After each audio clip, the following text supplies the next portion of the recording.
Di banyak negara lain ada secara khusus dibuat ya, lembaga untuk penataan dapil, ya kan, reboundary institution misalnya gitu ya. Nah, jadi kita kenapa ya kira-kira begitu? Ya karena ini memang wilayah yang sensitif.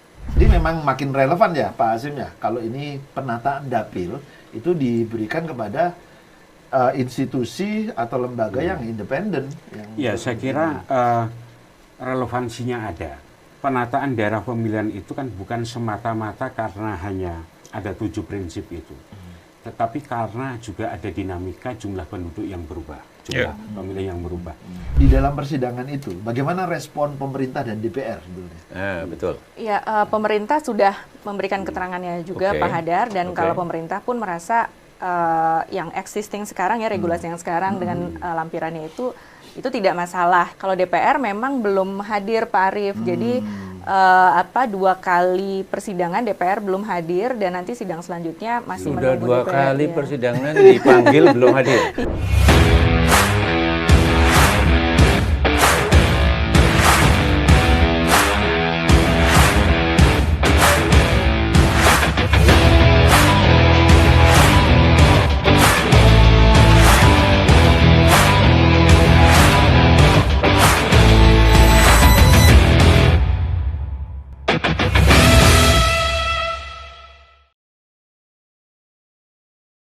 Kita berjumpa kembali di dalam Election Integrity Talk yang diselenggarakan oleh NetGrid bekerjasama dengan Tribun Network. Nah, topik kita siang hari ini adalah perebutan kursi dalam alokasi kursi dewan dan penataan dapil. Nah, Tribuners, teman NetGrid, warga pemilih semua, dan teman-teman jurnalis di ruang Zoom. Untuk diskusi media kali ini, kita sudah mengundang dan sudah hadir di ruangan kita 2 orang yang tidak asing lagi. Mereka adalah orang-orang yang paham betul tentang pemilu. Yang pertama adalah Ibu Direktur, saya biasa memanggil Mbak Ninis atau Mbak Hoirun Nisa Nur Agustiati, adalah Direktur Perludem, organisasi masyarakat sipil yang gigih sekali, rajin sekali untuk melakukan pembenahan pemilu kita. Ya. Dan yang kedua adalah juga Direktur, Bapak Direktur Politik Hukum dan Hankam, ya? Betul? Ya, Pertahanan dan Keamanan. Oh, Pertahanan dan Keamanan, Hankam, BRIN, ya, Mas Muhammad Nur Hasim. Selamat datang para narasumber semua. Jadi kita bahas tentang pemilu. Iya, tentang pemilu, tapi lebih spesifik, Mas, yaitu tentang alokasi kursi dewan-dewan ini ya, dewan di daerah khususnya, walaupun juga ada di DPR RI dan juga tingkat provinsi, ya, dan penataan dapilnya. Penduduk bertambah, daerah bermekaran, khususnya yang sangat semangat ini adalah DPR RI membentuk daerah kita, ya, daerah baru di daerah Papua ada 3, Papua Barat ada 1. Jangan lupa kita punya ibu kota Nusantara yang baru ya, di Kalimantan.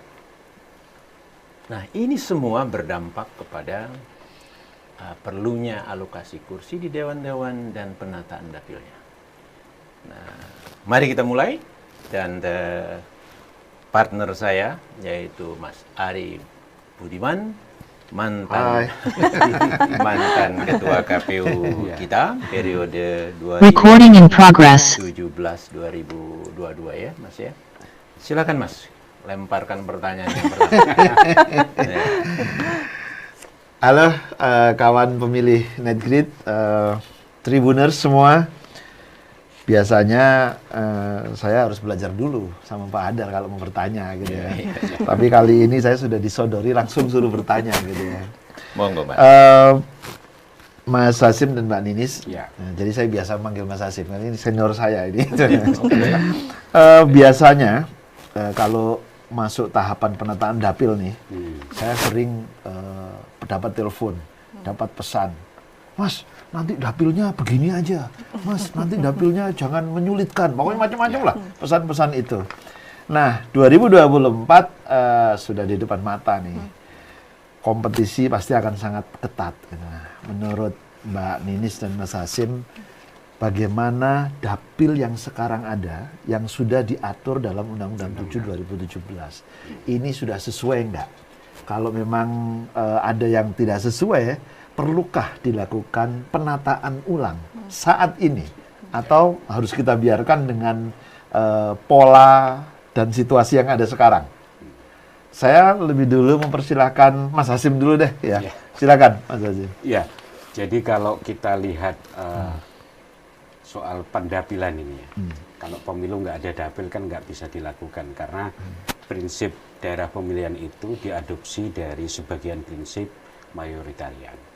Nah, kalau dalam sejarah pemilu di Indonesia itu kan sebenarnya dapil itu awal-awal mulai sedikit diperkenalkan di 99. Kemudian mulai masuk 2004 ya.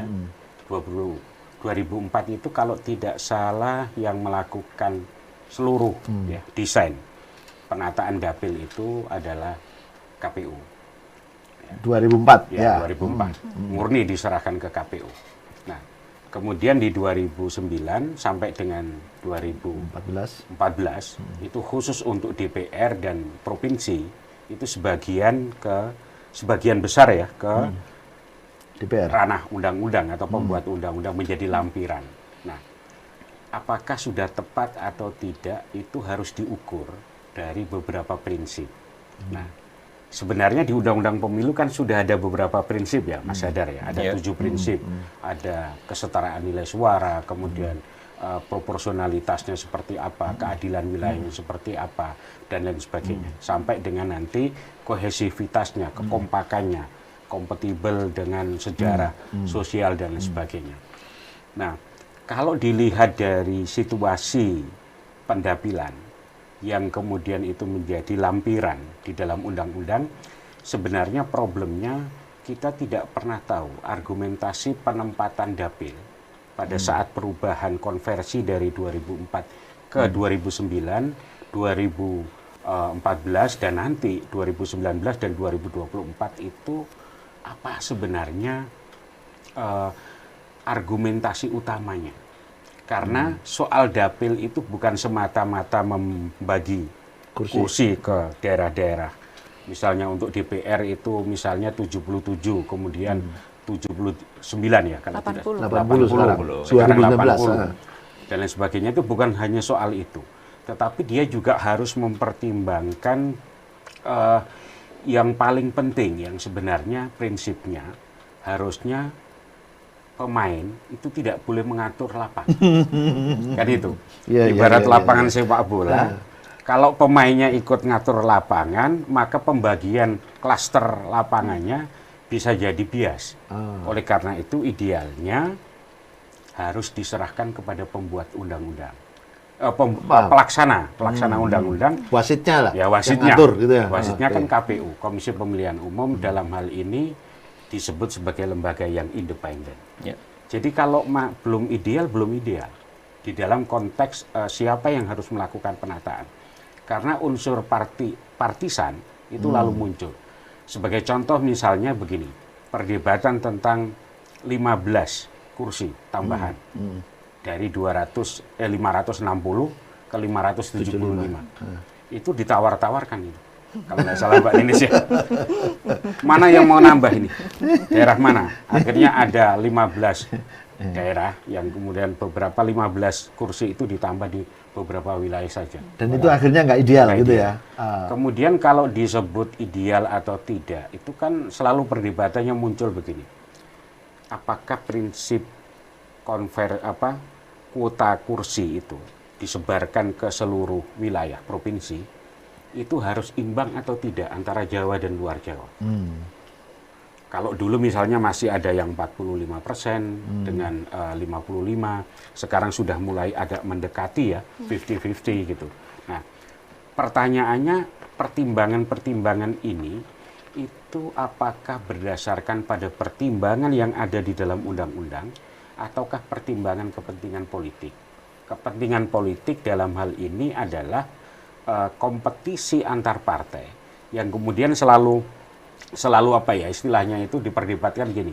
Ini menguntungkan partai besar, partai kecil, partai menengah ataukah seperti apa? Jadi kalau disebut ideal atau tidak belum. Kenapa belum? Karena evaluasi secara apa ya? Kalau di dalam tata kelola pemilu itu kan sudah ada kaidah-kaidah ya. Di dalam menyusun daerah pemilihan, teorinya apa, menghindari gerrymanderingnya seperti apa dan sebagainya itu kan sudah ada. Kemudian disproporsionalitasnya kan sudah ada. Perdebatan saya kira Mas Didi di Perludem yang dulu mulai mempersoalkan kok beberapa daerah di Jawa juga under representatif, ada yang over. Nah itu kan juga masih terjadi. Oke, Mas Hasyim, setidaknya saya mencatat dua hal nih, Mbak Ninis ya. Pertama, ini belum ideal. Belum ideal. Kedua, jangan-jangan ini ada politik atau strategi untuk dapat kemenangan. Kalau menurut catatan Perludem nih, daerah mana sih yang nggak ideal? Ini di antara 80 dapil, ini untuk yang DPR RI ya. Jangan-jangan lebih banyak yang nggak ideal dibandingkan yang ideal. Misalnya begitu. Ada catatan nggak dari Perludem? Mana saja yang nggak ideal?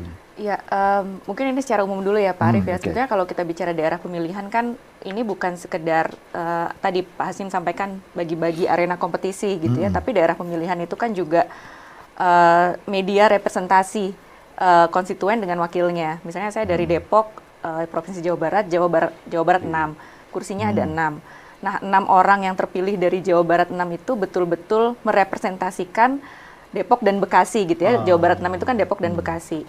Nah, itu sudah mencerminkan apa ya, kan salah satu prinsip yang tadi Pak Hasyim sampaikan sesuai dengan komunitas yang ada di sana gitu ya. Misalnya ada wilayah-wilayah, misalnya di Kalimantan ada etnis Dayak, Kutai gitu ya, itu terrepresentasi tidak dengan wakilnya di daerah pemilihan itu. Nah, memang kalau pertanyaannya soal ideal atau tidak ideal kan kita tuh selama ini kalau bicara alokasi kursi daerah pemilihan publik tuh ya udah terima aja gitu. Misalnya Jawa Barat 6 kursinya 6, Jawa Barat secara provinsi kursinya 91, Jawa Timur 87 tanpa kita menghitung kembali tadi dari sisi proporsionalitas sudah sesuai atau belum sih gitu. Ini sesudah warga Jawa Barat misalnya yang penduduknya mungkin hampir 50 juta, 91 orang itu sudah mampu nggak mewakili warga Jawa Barat gitu, termasuk juga dengan provinsi yang lainnya. Nah, memang kemudian ketika proses dari alokasi kursi ini masih belum terlihat sudah betul-betul ada representasi atau setara antar provinsi gitu, karena ada provinsi yang kursinya kurang, ada provinsi yang kursinya lebih gitu ya. Misalnya daerah yang pernah mekar ya, contoh Sulawesi Selatan. Sulawesi Selatan kan waktu itu pernah mekar menjadi Sulawesi Barat. Harusnya kan ya kalau namanya daerah mekar, daerahnya lepas gitu ya, penduduknya pun juga ikut daerah baru, tapi jumlah kursinya ternyata tetap sama. Atau Kalimantan Timur yang waktu itu mekar jadi Kalimantan Utara, harusnya kan ya berkurang gitu ya. Tapi kursinya terdistribusi karena kan penduduknya kan juga ikut. Tapi ini kalau kemarin ketika ya kami sempat judicial review, Pak Rahman sampaikan nambah kursi mau, kurang kursi nggak mau gitu, berkurang kursinya nggak mau. Jadi dari sisi pendistribusian itu masih belum rata. Itu dari sisi alokasi kursi. Kalau dari sisi daerah pemilihannya kita dengar misalnya tahu istilah dapil Superman gitu ya, atau yang loncat gitu ya, Jawa Barat 3, Bogor yang kemudian gabungnya sama Cianjur gitu, itu menjadi yang ya itu terus berulang gitu. Kalau misalnya gini, sering juga sih saya mendengar begini orang, ini nanti kalau kursinya dikurangi ribut orang di daerah itu. Udahlah, pokoknya supaya nggak ribut ditambah aja, gitu kan ya gitu ya. Jadi Mas Hasyim sebetulnya kursi yang ada sekarang itu kelebihan atau kurang sebetulnya? Nah ini memang jadi perdebatannya. 575. Itu kira-kira menghitungnya dari mana? Kita ini kan selalu tidak punya argumentasi awal ketika menetapkan jumlah anggota DPR 400, 500, sampai dengan 575. Kalau beberapa pengertian dari pengalaman beberapa negara yang disebut dengan akar, ya, akar 3 itu ya, akar pangkat 3.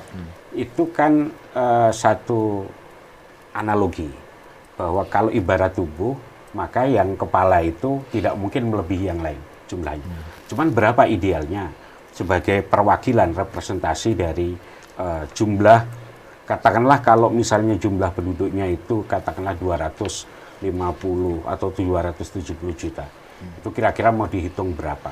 Nah, selain problem argumentasi jumlah, ya, fondasinya itu apa? Yang penting sebenarnya bukan hanya itu. Soal jumlah oke, bisa kita perdebatkan, tetapi sebenarnya yang tadi disampaikan oleh Mbak Ninis, ini representasi siapa? Kalau menggunakan sistem proporsional, berarti dia representasi orang. Tapi kita ini nggak pernah clear. Ya. Nggak pernah clearnya begini. Ada representasi orang, ada representasi daerah, DPD. Tapi DPD-nya nggak kuat. DPD-nya hanya simbolik. Karena lemah. Kewenangannya lemah. Tapi proses untuk mencapai kursi itu sangat sulit. Sangat besar. Ya. Seperti Prof. Jimli di Jakarta itu harus mengumpulkan 600 sampai 700 ribu. Di beberapa tempat ada yang 1, sekian juta pemilih. Tapi dia tidak punya ini. Nah, sebenarnya yang perlu kemudian ditata bukan saja sekedar jumlah, tapi juga ini representasi. Representasi yang sifatnya proporsional. Jadi orang mewakili orang. Kalau dulu di dalam prinsip daerah pemilihan itu harusnya yang mewakili itu orang yang pernah domisili di situ. Di pemilu 99 itu pernah diterapkan itu karena daerah pemilihan itu mengambil sebagian prinsip distrik. Makanya orang itu minimal lah pernah domisili di situ supaya tahu, supaya tidak. Tetapi ini kan kemudian ditarik menjadi urusan pusat, semuanya ditentukan oleh urusan pusat. Padahal kalau kita lihat di daerah pemilihan dan terkait dengan jumlah DPR, anggota DPR, daerah pemilihan kita ini kan berlapis, Mas Arief. Ada yang lapis kabupaten kota, ada yang lapis provinsi, ada yang lapis nasional, tapi jangan dilupakan kita menganut sistem pemilu serentak. Maka dipayungi daerah pemilihan yang lebih luas seluruh Indonesia apa yang disebut sebagai presidensialisme. Jadi daerah pemilihan presiden. Nah, kalau arena pengaturan dapil itu semata-mata hanya dibatasi pada beberapa hal yang tadi katakanlah 7. Dan kohesivitas itu tidak pernah dipertimbangkan sebagai salah satu poin utama. Kita harus sadar bahwa di daerah pemilihan itu harusnya ada ruang-ruang kompetisi ideologis yang mencerminkan basis partai politik satu dengan yang lain.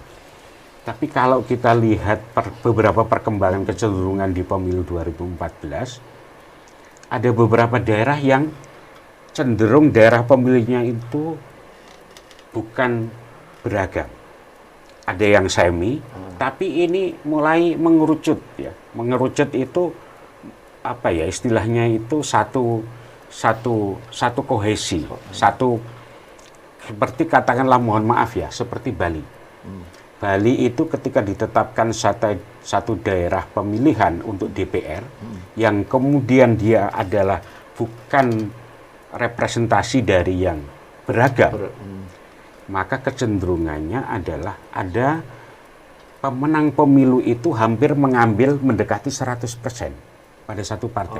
60-70 anggota DPRD di tingkat homogenitasnya itu. Nah, ini juga berbahaya sebenarnya.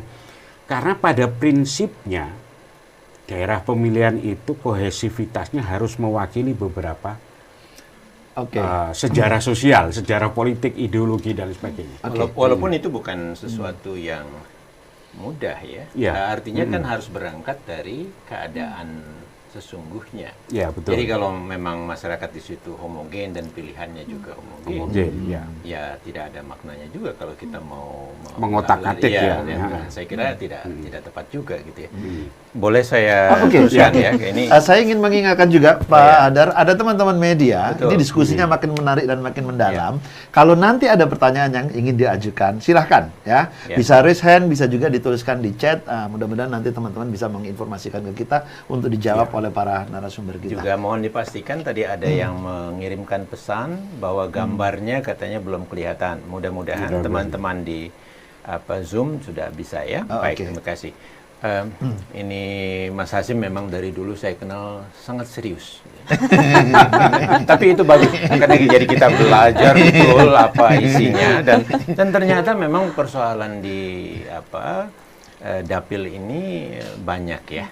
Nah, itu juga yang saya duga membuat teman-teman Perludem ini melakukan judicial review ya. Secara sederhana atau ringkas Mbak Ninis, apa sebetulnya yang mendorong teman Perludem ini melakukan judicial review?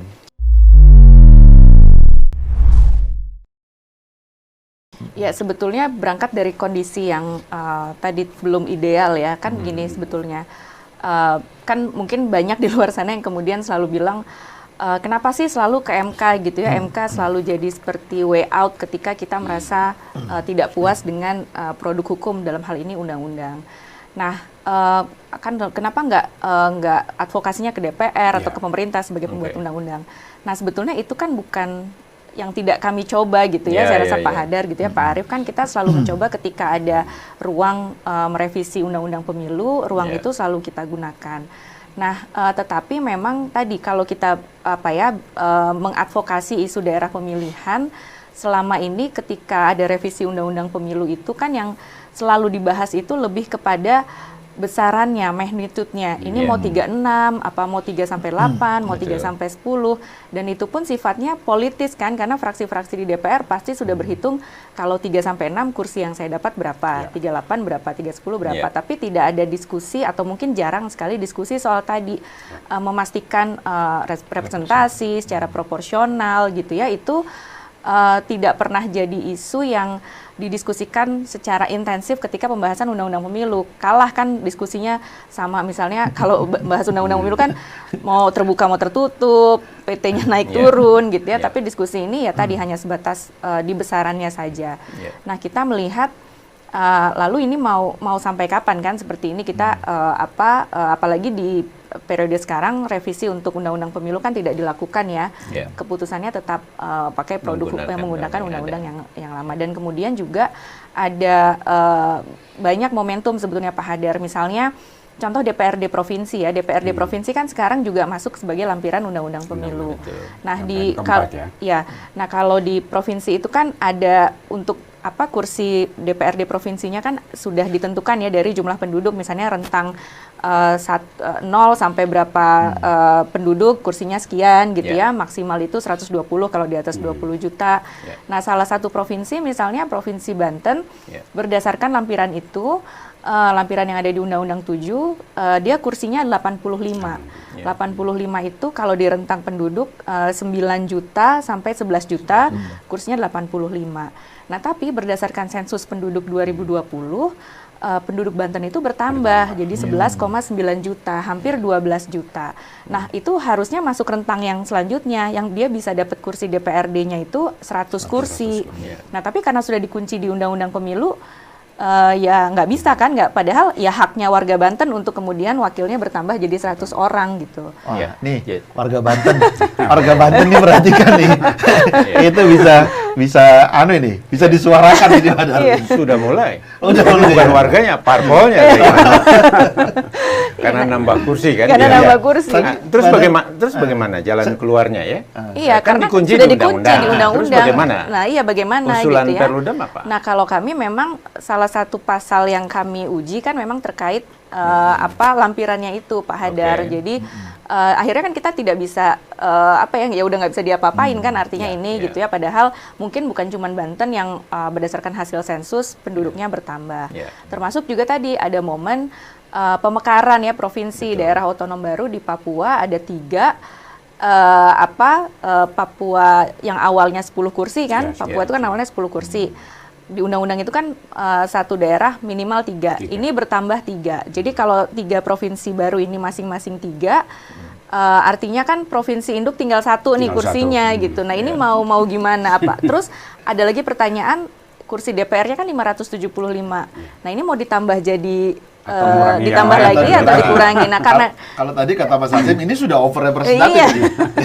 Nah karena kita sudah kunci semua itu, akhirnya ya kan ini seolah-olah jadi ya udah toh bisa perpu gitu ya kan, selalu perpu gitu ya, kalau mentok perpu. Padahal kalau ini tadi diserahkan kepada KPU gitu ya, prinsipnya diatur di undang-undang, KPU yang menata. Mau ada daerah pemekaran, saya rasa kan ya sudah tinggal ditata ulang saja. Gitu. Saya ingin menanyakan ini nih. Kan tadi disebut ini tidak ideal, ini tidak tepat, atau bahkan mungkin telah terjadi penyimpangan. Gitu. Sebetulnya prinsip apa yang paling sering atau paling banyak disimpangi dalam proses penataan dapil itu? Kalau saya melihatnya begini, Mas Arief. Ini menarik ya untuk didiskusikan dalam konteks untuk evaluasi yang lebih baik. Jadi misalnya begini, kalau misalnya ada prinsip kesetaraan nilai suara, itu pertanyaannya begini, yang setara itu satu wilayah, antar dapil satu wilayah, atau antar dapil seluruh wilayah? Nah pertanyaan begini, kalau membandingkan kesetaraan nilai itu apakah dapil DKI, dengan DKI di internal DKI saja, atau DKI dengan di Jawa Barat dengan ini. Kenapa? Bukan idealnya semua, Mas. Nah, karena idealnya semuanya. Orang yang orang punya hak sama. Dan harusnya idealnya semuanya. Itu bisa untuk DPR. Tetapi yang ketika masuk ke daerah pemilihan DPRD dan DPRD kabupaten kota, itu rentang perbandingannya kan antar wilayah yang sama. Bukan dengan wilayah daerah pemilihan yang lain, di provinsi yang lain, atau di kabupaten yang lain. Nah, akibatnya muncul karena yang digunakan pembaginya itu adalah kursi atau jumlah penduduk dibagi kursi, maka ketemu angka pembagi. Bahwa kesetaraan nilai itu sama dengan bilangan pembagi pemilih dulu, dengan BPP. Problemnya, maka bisa berbeda-beda ini. Antar satu dapil, misalnya dapil Kabupaten A di Provinsi Jawa Barat dibandingkan dengan dapil yang sama karena pembaginya berbeda, maka nilai kursinya bisa berbeda. Nah, apakah tafsir undang-undang yang disebut nilai kesetaraan nilai suara itu per segmen wilayah itu, ataukah antar wilayah juga? Itu juga belum clear menurut saya sampai hari ini.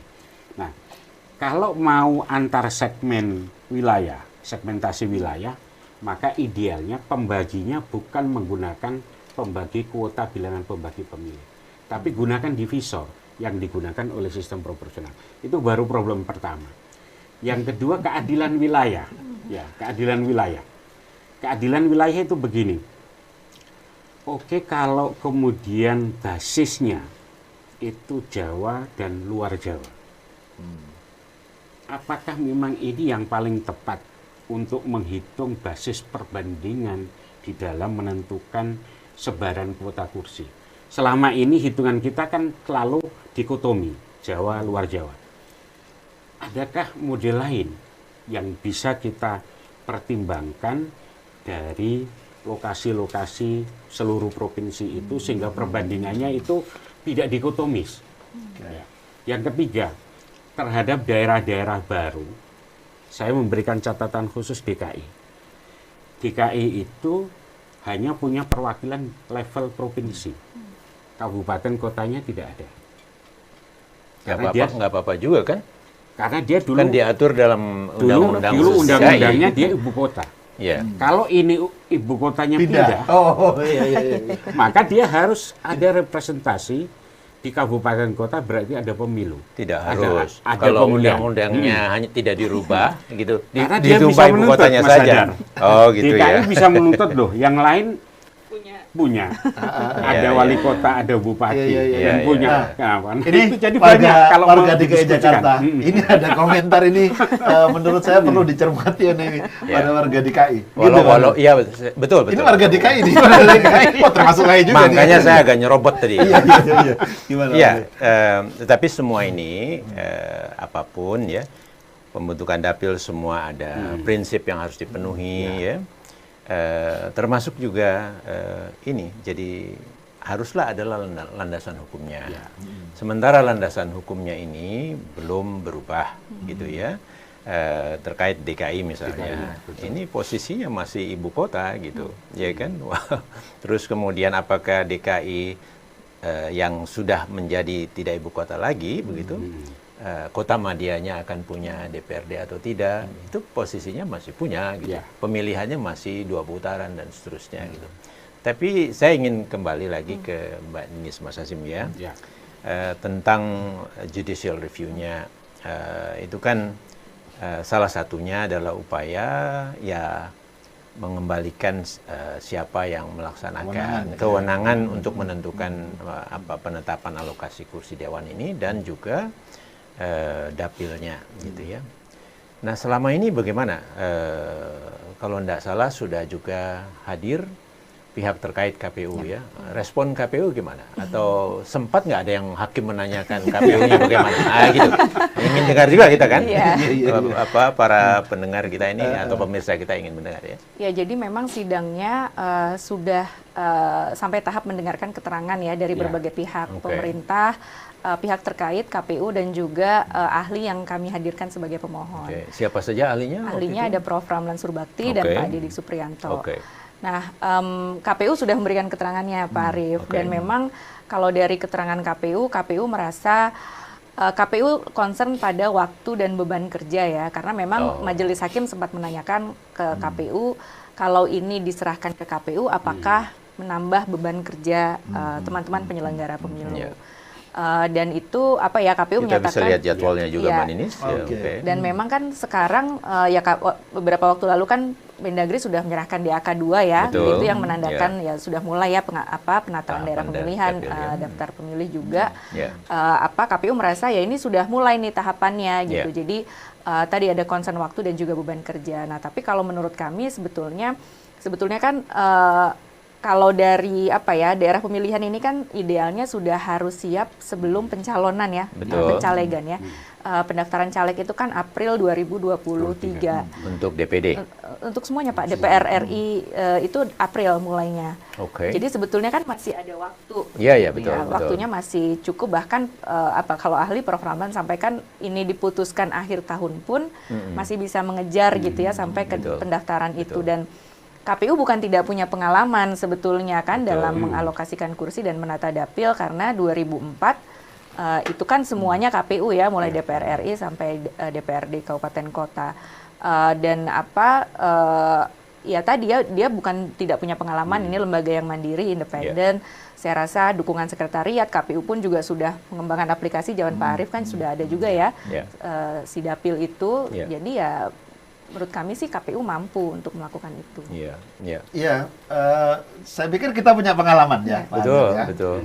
2014 saya dan Pak Adar, saya ingat kita menyusun dapil DPRD Kabupaten Kota, DPRD Provinsi.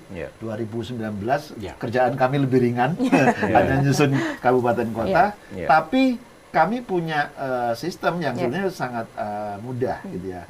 Tapi apa argumentasi paling paling signifikan mereka mungkin terkesan jangan kami ditugaskan dong, itu apa hanya karena penambahan beban? Karena kalau melihat jadwal sebetulnya tidak menambah beban karena memang ada jadwalnya untuk menyusun dapil gitu. Dan bahkan menurut saya pengalaman selama ini kalau toh diperlukan perubahan jadwal itu biasa juga dilakukan. Yang terpenting menjelang tahapan pencalonannya dimulai, karena pada tahap itulah akan diassign calon yang akan ke sini siapa, ke situ siapa, kira-kira begitu kan? Itu bisa saja disesuaikan, kira-kira begitu ya. Ya memang terasanya itu Pak Arief, karena apa? Karena memang saya ingat ya ketika sidang saat mendengarkan keterangan ahli itu, saya ingat tuh hari Kamis dan hari Jumatnya memang pas penyerahan DAK itu. Jadi memang sudah besoknya. Nah, KPU memang concernnya itu. Ini sudah mulai besok nih tahapannya dimulai gitu. Maksudnya besoknya tuh penyerahan DAK 2-nya tuh sudah 14 Oktober ya waktu itu. Sudah dimulai besok. Jadi ya tadi ya ada concern waktu dan KPU merasa ya menambah beban yang menurut kami juga ya sama Pak Arief, kan tahapannya ada, ruangannya tersedia gitu. Dan yang penting sebenarnya ini Mas Arief dan Mas Hada, prinsip penataan daerah pemilihan itu kan berkesinambungan. Betul. Artinya kalau berkesinambungan itu kan tidak semuanya dibongkar. Betul. Mana yang dianggap potensial perlu diperbaiki representasinya seperti apa. Atau karena memang ada sesuatu yang menyebabkan harus diubah. Yang perlu diubah. Tapi kalau sinambung terus, padahal jumlah penduduk berubah, pemekaran terjadi, sinambung terus maunya itu kan bermasalah juga. Kesinambungan jangan diartikan tetap. Oke. Tetapi dinamis. Mana yang perlu ditata? Artinya jangan sampai nanti misalnya tahun pemilu 2014 ada sebagai daerah pemilihan tapi tiba-tiba hilang, gabung dengan yang lain lagi ke ini, itu kan nggak berkesinambungan. Tapi penataan itu kan dalam rangka untuk apa yang sudah ada dilakukan review, dilakukan evaluasi, kan tidak semuanya dibongkar toh. Mana yang hanya butuh polesan-polesan sendiri. Jadi sebenarnya kalau alasan beban kerja dan sebagainya juga kurang terlalu inilah. Jadi kira-kira alasannya apa? Kira-kira begitu. Di banyak negara atau pengalaman kita sendiri, dulu kan dihandle sama KPU sebagai lembaganya mandiri. Di banyak negara lain ada secara khusus dibuat lembaga untuk penataan dapil, ya kan, reboundary institution misalnya gitu ya. Nah, jadi kita kenapa ya kira-kira begitu? Ya karena ini memang wilayah yang sensitif. Tadi Mas yang mana yang sensitif? Ini kan soal siapa memperoleh apa, mempertahankan apa, dan juga kepentingan partai itu. Kalau nanti digeser-geser sedikit, itu kira-kira saya menang atau tidak. Kalau gitu pertanyaan dilanjutkan begini, Pak. Kalau tadi kan sudah ditanyakan nih, KPU-nya sebetulnya siap nggak nih? Di dalam persidangan itu, bagaimana respon pemerintah dan DPR sebetulnya? Betul. Ya, pemerintah sudah memberikan keterangannya juga Pak Hadar, dan kalau pemerintah pun merasa yang existing sekarang ya, regulasi yang sekarang dengan lampirannya itu tidak masalah gitu ya. Jadi posisinya pemerintah yang mempertahankan pasal itu, dan kalau DPR memang belum hadir Pak Arief. Jadi 2 kali persidangan DPR belum hadir, dan nanti sidang selanjutnya masih menunggu DPR. Sudah 2 kali persidangan dipanggil belum hadir. Kayaknya sibuk Padar. Kayaknya sibuk itu. Tapi ada lagu Padar, jangan sampai 3 kali. Mudah-mudahan yang ketiga nanti ada ya. Tapi Perludem pernah karena ini kan ini kan proses melalui proses persidangan gitu ya. Tapi Perludem pernah nggak menyampaikan sendiri kepada pemerintah dan DPR di luar persidangan gitu? Iya, momennya saat advokasi ya, misalnya ketika waktu itu ada ruang revisi undang-undang pemilu misalnya, kami kan ya ini salah satu hal yang perlu ditata gitu ya. Ya cuman ya pengalaman Pak Hadar, Pak Arief dan juga Pak Hasim kan sering juga mungkin diundang ke RDPU kalau revisi. Ya kadang-kadang kalau nggak ini kan ya nggak dipakai gitu ya apa yang kita sampaikan gitu ya, mungkin yang dipilah-pilah lah ya, ini dianggap bukan sebagai prioritas lah ya untuk ditata gitu. Mungkin tadi ya menjaga kesinambungan tadi. Ini komentar Pak Hasim ini mewakili pemerintah kan? Baik, kita lanjut ya Mas Arief dan Mbak Ninis, Mas Hasim. Terutama yang terkait dengan terbentuknya atau adanya pemekaran. Ya, kan? Jadi kita tahu ada 3 provinsi baru di Papua, dan ada 1 provinsi di Papua Barat ya, menjadi Papua Barat Daya ya. Dan kemudian juga ada ibu kota negara ya, atau Nusantara ya, yang baru. Nah, hal ini kemudian mengakibatkan harus ditata, ya, dapil-dapil ini. Gitu. Nah, misalnya saja di Papua itu kan dapilnya punya DPR RI ya, ada 10 kursi. Ya, 10 kursi. Kemudian sekarang karena ada 3 provinsi baru, maka dia menjadi dengan yang awal itu menjadi 4 provinsi. Nah, kalau 10, padahal ada, kalau tidak salah di undang-undang ada 1 provinsi sekurang-kurangnya 3. Jadi kalau 10 dibagi menjadi 4 ini ya kurang dong jadinya ya kan gitu. Jadi harus ada perubahan ya undang-undang dalam hal ini gitu ya. Nah, oke, yang teknis dulu misalnya ya. Jadi menjadi pertanyaan kan, landasan untuk menata ini ya, itu kan jadi belum ada ya, gitu ya. Diperintahkan di undang-undang otonomi barunya, tetapi landasan untuk menatanya itu menjadi belum ada karena undang-undang penyelenggaraan pemilu kita menguncinya gitu kan. Nah, belum lagi yang sudah kita diskusikan siapa yang menatanya gitu kan.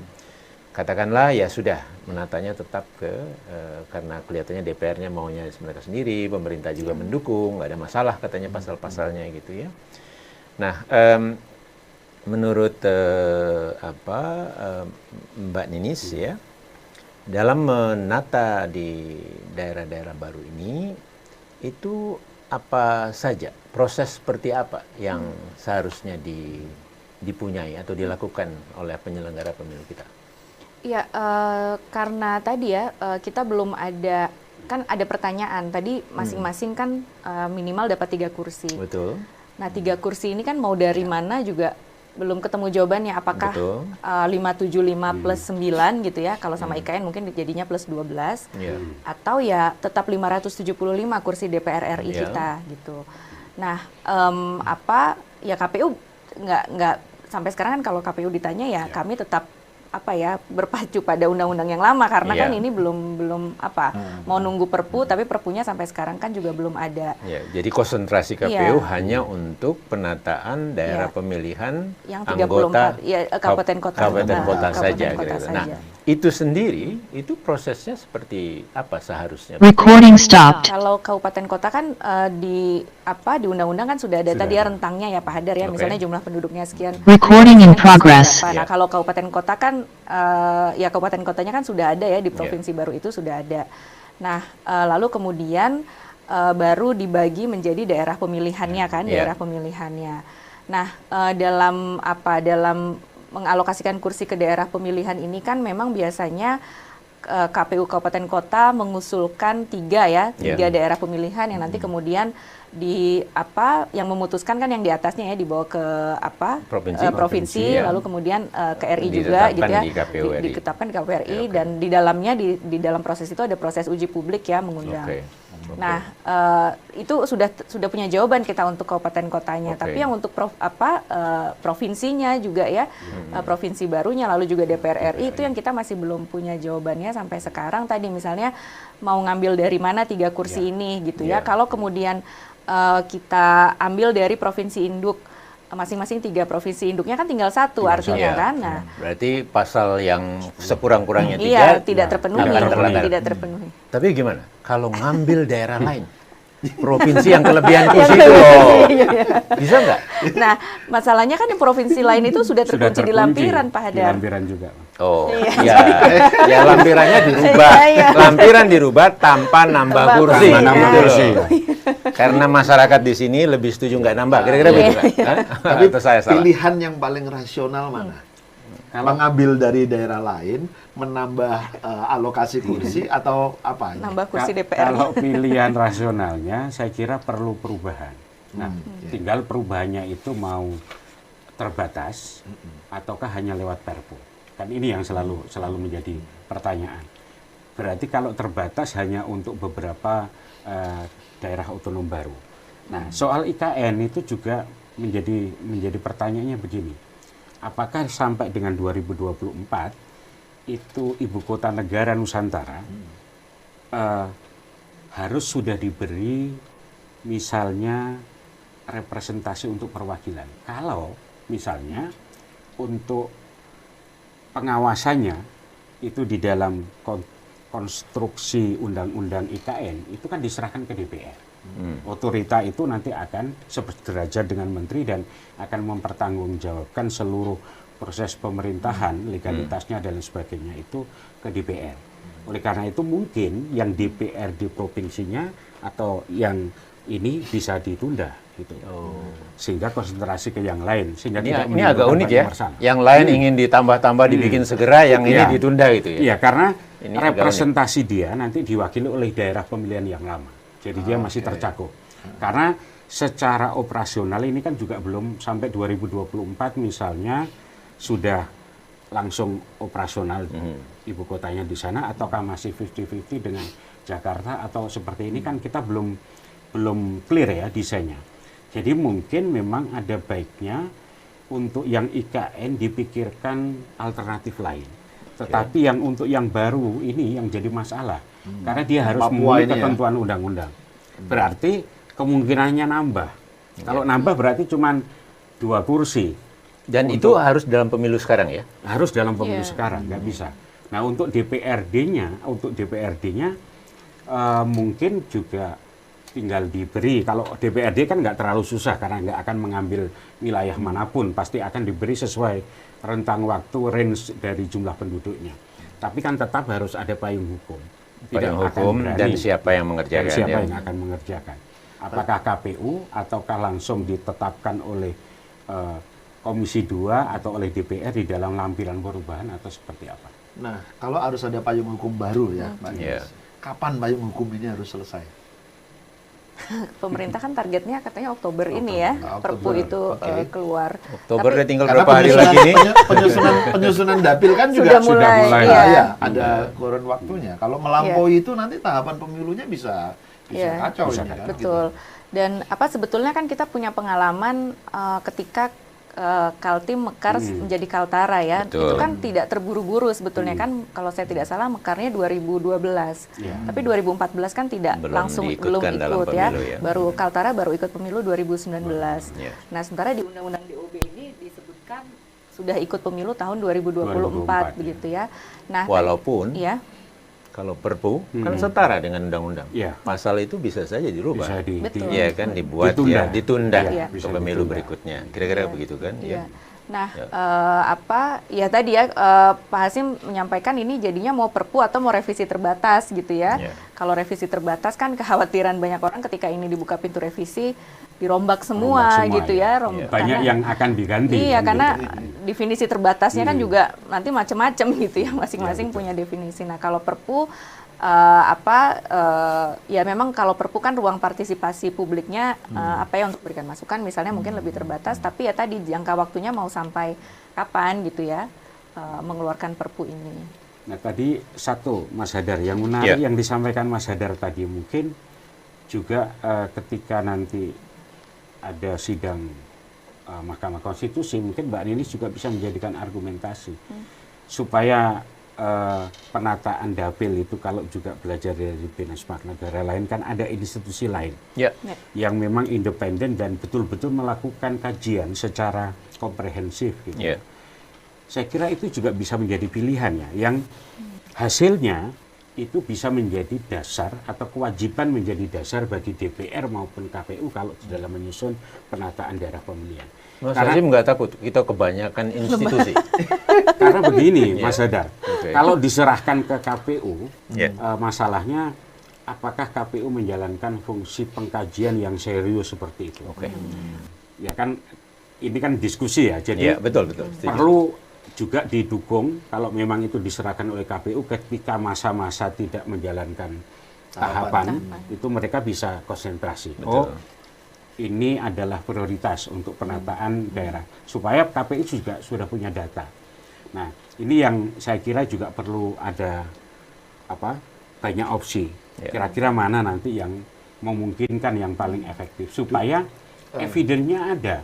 Dulu kami punya litbang untuk meneliti yang begini-begini. Sekarang kan litbangnya sudah jadi BRIN. Jadi BRIN. Mbak Ninis atau Mas Hazim nih, kan Mbak Ninis tadi sampaikan dalam beberapa kesempatan pernah bertemu dengan pemerintah dan DPR gitu ya. Kalau pemerintah tadi dalam keterangan di apa namanya persidangan ya mengatakan udahlah yang ini masih bisa dipakai gitu kan. Kalau di parlemen nih fraksi-fraksi atau partai-partai itu sudah memberikan pandangan nggak? Apakah pandangan di antara mereka berbeda atau? Ya berdasarkan pengalaman memang apa ya Pak Arief ya kan kalau kita bicara ini kan variabel sistem pemilu ya itu fraksi-fraksi di DPR tuh sudah punya simulasinya masing-masing Pak Arief. Jadi kalau ini nanti dapat kursinya berapa? Karena kan ya namanya apa ya namanya undang-undang pemilu kan bisa dibilang ya partai ini hidup matinya gitu ya. Apapun variabel yang dipilih akan sangat berpengaruh ke jumlah kursinya mereka. Jadi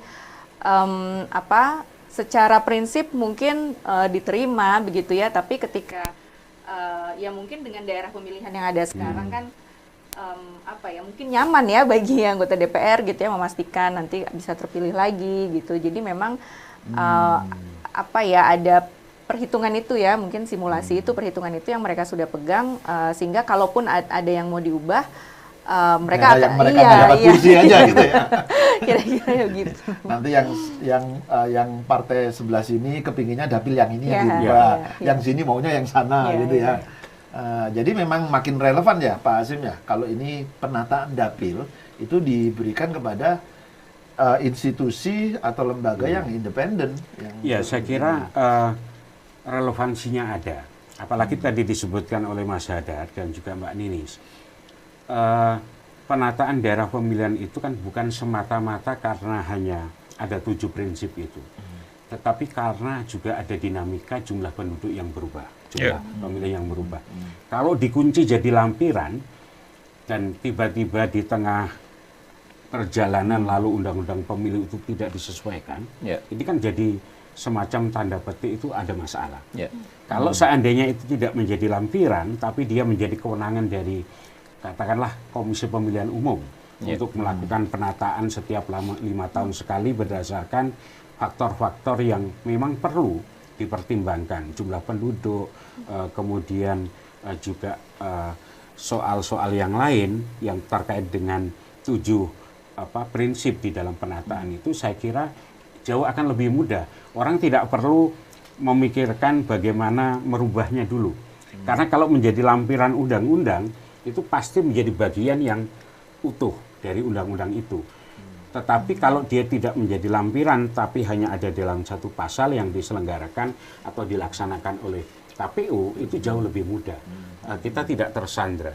Nah ini yang dan ini pun menurut pengetahuan saya, ini satu-satunya juga model di mana dapil-dapil itu menjadi lampiran undang-undang, gitu. Ya, itu salah satu perkembangan yang saya kira penting. Nah, argumentasi lain saya kira kita sudah punya pengalaman. 99 dan 2004. Itu dapil penataannya dilakukan oleh KPU. Itu pengalaman historis yang pertama. Pengalaman historis yang kedua, KPU toh juga diberikan kewenangan meskipun terbatas. Hanya untuk menata dapil kabupaten kota. Artinya sebenarnya dari sisi kapasiti, dari sisi pengetahuan, dari sisi pengalaman mereka punya. Lalu pertanyaannya kenapa kok nggak boleh yang provinsi dan nggak boleh yang DPR? Saya kira itu bisa menjadi argumentasi ya. Kalau gitu yang ingin saya tanyakan gini, kan tadi ada pendapilan yang tidak tepat, ya, tidak sesuai gitu loh. Itu terjadi di pendapilan untuk DPR RI, DPRD provinsi, atau untuk DPRD kabupaten kota? Kesalahan itu terjadi di berbagai level. Di berbagai level, Contohnya saja yang tidak jauh kan, Jabar 3. Itu untuk DPR RI. Maksud saya ingin mengatakan begini. Bisa nggak kemudian kita simpulkan, oh kalau kewenangan itu ada di sini, ini lebih banyak tidak tepatnya, kira-kira gitu ya. Saya tidak mengatakan salah gitu ya, tapi setidaknya tidak sempurna. Itu kalau ditata, kewenangan itu diberikan kepada siapa. Kalau diberikan kepada siapa, itu kesalahan itu sangat minimal gitu. Bisa nggak disimpulkan begitu? Ya setidaknya ketika itu diserahkan ke lembaga independen, ya bias-bias itu menjadi minimal ya, di bias-bias. Karena ya tadi tidak hanya di DPR RI, di DPRD provinsi juga ada, misalnya daerah yang loncat ya, bahkan di DKI Jakarta, iya ada di DKI Jakarta, ada, ya di Lampung ada. Kalimantan juga ada gitu ya, untuk level provinsi yang tadi ya loncat-loncat gitu ya, itu juga terjadi gitu karena lampirannya ada di undang-undang, tapi kan kita selama ini tidak pernah tahu kenapa sih bentuknya seperti itu gitu loh. Kenapa ya tadi ya misalnya kenapa Bogor digabung dengan Cianjur, kenapa atau misalnya setidaknya pertanyaan dasar basis data kependudukan yang dipakai yang mana untuk membuat lampiran undang-undang itu pun juga kan tidak disampaikan ke publik ya. Dan ini saya kira pelajaran ya, pelajaran bagi juga para pembuat undang-undang. Kalau mengasumsikan undang-undang pemilu, artinya kalau lampiran 3 untuk dapil DPR dan lampiran 4 itu untuk provinsi, itu artinya mereka membayangkan atau mengasumsikan setiap 5 tahun harus direvisi undang-undang pemilu. Tapi dengan kejadian sekarang, ternyata nggak direvisi malah timbul banyak masalah loh. Khususnya untuk pembaharuan pendataan tata kelola dapilnya itu sendiri. Dan ini memusingkan karena harus ada perpu dan sebagainya. Tapi kalau tiap 5 tahun undang-undang direvisi, penyelenggara pemilunya pusing juga. Karena kebiasaan kita itu masih di dalam proses reformasi pemilunya masih mengarah ke sana, mengasumsikan ke sana. Sehingga setiap 5 tahun itu harus dilakukan revisi. Nah, dengan kita tahu perkembangan sekarang, itu kita harus membayangkan kalau misalnya skemanya itu baru 2 kali pemilu atau 3 kali pemilu baru dilakukan revisi, berarti apa yang perlu ada dan apa yang tidak perlu ada di situ. Seperti lampiran kan berarti nggak perlu ada, karena dia dinamis. Artinya pasal-pasalnya saja yang akan mengatur, tapi bentuk lampiran yang sudah pasti ya, yang dari DPR itu bisa diserahkan ke penyelenggara pemilu, sehingga tidak repot sebenarnya ketika mau updating jumlah kuota kursi untuk di dapil DPRD, misalnya kayak Mbak Ninis tadi sampaikan harusnya sudah 100 untuk Banten, tapi ternyata terkunci ya di dalam lampiran 4, itu juga jadi ketidakadilannya menjadi ada, yang justru itu bertentangan dengan prinsip dasar atau 7 prinsip dasar yang ada di dalam pasal. Ya, saya kira itu. Ya, jadi kalau tidak ditata, ya kalau ada yang mengatakan ini kita berjalan sebelum melanggar undang-undang, itu ya benar saja gitu kan. Karena misalnya prinsip harus utuh, harus integral, harus jadi satu, itu kan terus berlangsung ya. Tapi begini, selain kenapa ini harus bertahan atau terus bisa bertahan, oke, undang-undangnya tidak berubah, memang begitu saja. Tapi saya duga sebenarnya ada yang menikmati ini kan, gitu. Jadi begini. ini kalau mendengar diksinya Pak Hadar itu selalu menarik. Ya, kita pakai ini tadi berkesinambungan. Ya, misalnya Bogor sama Cianjur, Kota Bogor ya. Terus kita mau tata, kita sambungkan gitu loh dengan sebagian dari, kira-kira gitu kan. Biasanya kan kalau nyambung itu oke, dalam hal ini tidak bisa terjadi, maka diambil sebagian dari daerah yang di sebelahnya. Kira-kira begitu. Nah, itu saya duga ya ada yang bisa rugi, nanti repot lagi, kerja lagi gitu loh. Karena tadinya konstituen saya di sana, sudah dibangun 5 tahun ini sudah 10 tahun. Nah, itu begitu nggak kira-kira ya? Misalnya kan di Bogor itu semua ada orang-orang yang populer juga, anggota DPR RI kita kan. Ada Pak siapa ini, Sekjen PAN ya. Pak Eko Suparno ya. Kemudian Pak Hasan dari Demokrat misalnya gitu kan. Nah, jadi beliau-beliau ini bisa kerepotan ini, kira-kira gitu kan. Itu bagaimana menurut analisa politiknya begitu dari Mas Hasim? Ya ini memang satu pekerjaan rumah dari sistem proporsional terbuka. Recording in progress. Sistem proporsional terbuka itu yang bekerja itu sebenarnya calon, bukan partai. Partai itu kan lebih banyak menjadi event organizer. Nah sebenarnya kalau misalnya daerah pemilihan itu yang bekerja partai, itu jauh lebih enak. Karena dia basisnya adalah kedekatan partai dengan konstituen atau dengan anggota atau dengan pemilih. Tapi ketika diserahkan bahwa yang bekerja itu calon, individu, maka perubahan daerah pemilihan selalu akan menjadi problem. Loh, Jadi mereka termasuk kalau mau dipindah, Bang Hadar, Iya. pindah saja itu harus nyari konstituen baru, dan karena partai tidak mencoba membangun konstituen. Jadi yang duluan resisten itu adalah para calon-calon yang sudah berada yang di sebagian juga ada di parlemen. Dan dia sudah membangun konstituennya Sekian lama. Artinya ya berkesinambungan tadi. Bisa daerah jadi nggak ada di perubahan. Papua misalnya. Ya. Itu kan ada 10 kursi, sekarang menjadi 4 provinsi. Tadi Itu kita udah banyak hitung, sekali, iya. kita udah hitung kan. Satu. Nasdem itu 3 Tiga kursi. kerja kursi, betul. Ya. Kalau dibelah-belah ini Nasdem khawatir nggak nanti dapat kursinya 3 bertahan atau nambah justru? Nah, gimana? Ya. Jadi kalau misalnya kompetisi Ya. daerah pemilihan itu kan juga selalu akan berkaitan dengan tingkat kompetisi. Semakin kompetitif atau semakin tidak.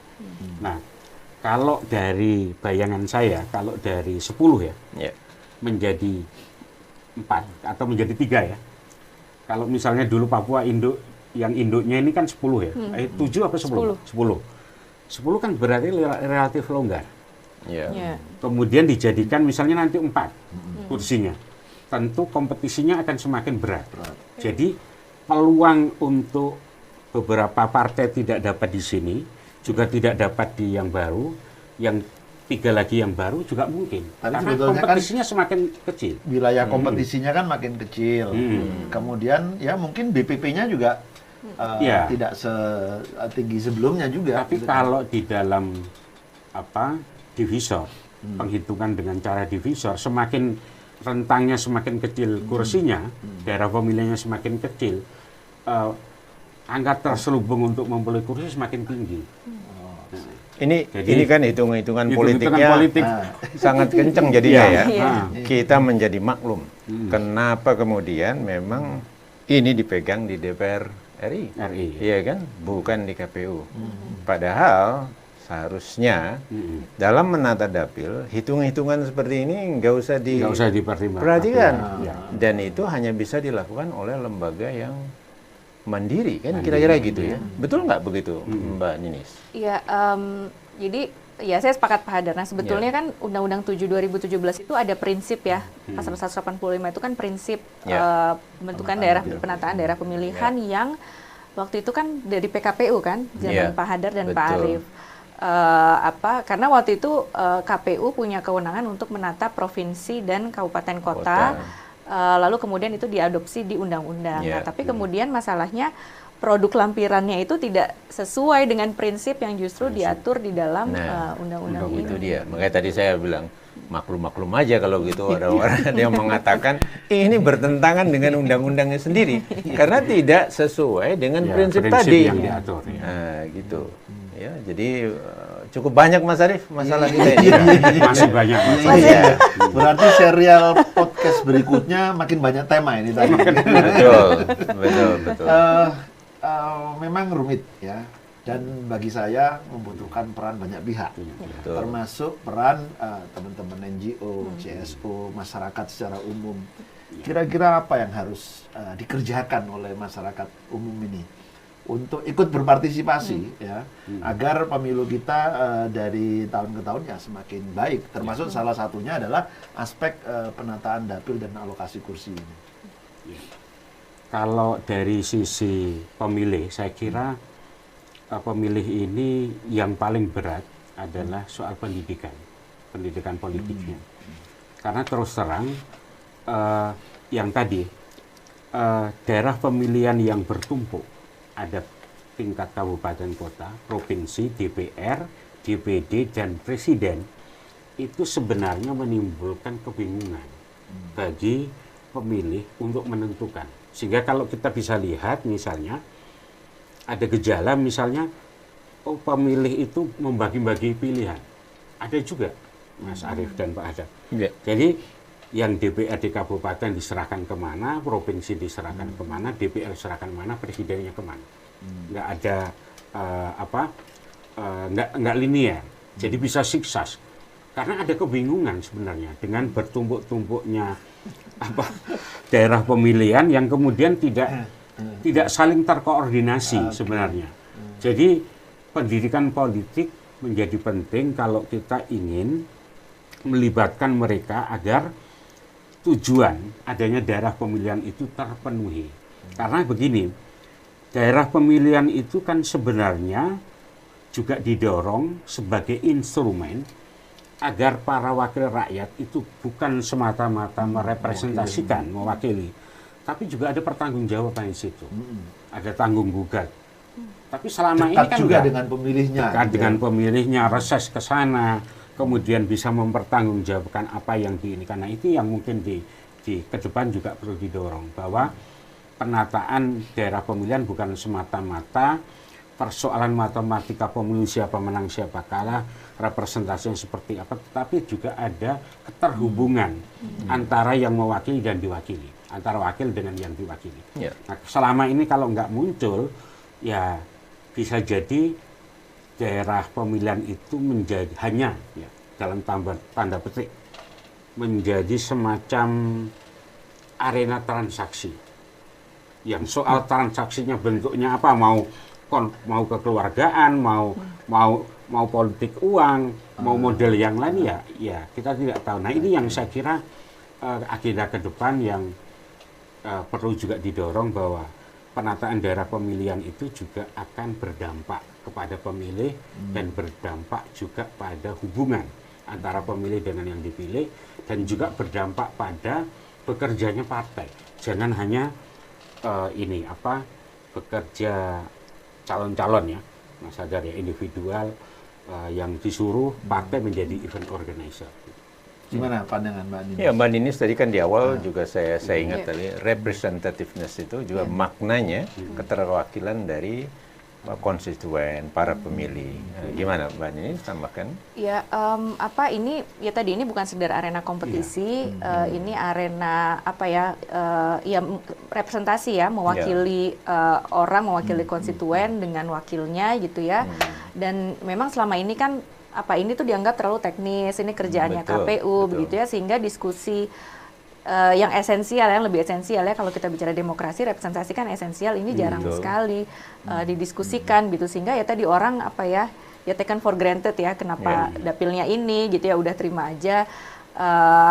Itu yang menurut saya perlu ditingkatkan lagi diskusi. Saya mudah-mudahan sih channel YouTube-nya ini bisa disaksikan banyak orang gitu, sehingga berkat kehadiran Mbak Ninis dan Mas Hasim ya, kira-kira begitu. Gimana Mas Arief, kita? Sekali lagi Pak Hadar, dan saya berharap sih KPU nggak ragu ya, ini bisa diserahkan ke KPU karena ya tadi pengalaman gitu ya, ruang tahapan itu kan ada gitu ya. Jadi apalagi tadi ya waktu untuk daftaran caleg kan juga masih April gitu ya, dan sebetulnya ruang dan kapasitas KPU mampu untuk melakukan betul ini. Dan teknologi informasi itu sebetulnya banyak tersedia untuk bisa digunakan sehingga bisa bekerja dengan cepat.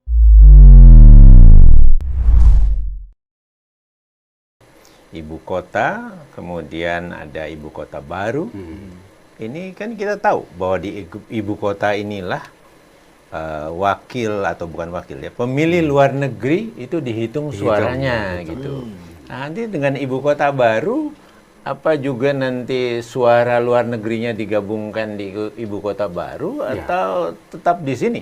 Jakarta 2. Saya di sana pemilih Jakarta 2 saya bergabung dengan pemilih luar negeri ya. Jakarta Selatan, pusat dan selatan ya. Ya, ini memang selalu jadi PR ya. Karena itu misalnya ada yang mengusulkan apa tidak sebaiknya yang daerah dijadikan daerah tersendiri, daerah pemilihan tersendiri ya. Supaya tidak juga tergantung-gantung. Karena jumlah pemilihnya jumlahnya pemilih hampir 2 juta lebih ya. Kalau 2 juta lebih itu sudah hampir mirip dengan beberapa provinsi di luar Jawa, saya kira. Dan permintaan pertanggungjawaban juga jauh lebih penting. Karena bagaimanapun kalau dicampur di Jakarta Pusat, ya agak rumit ya.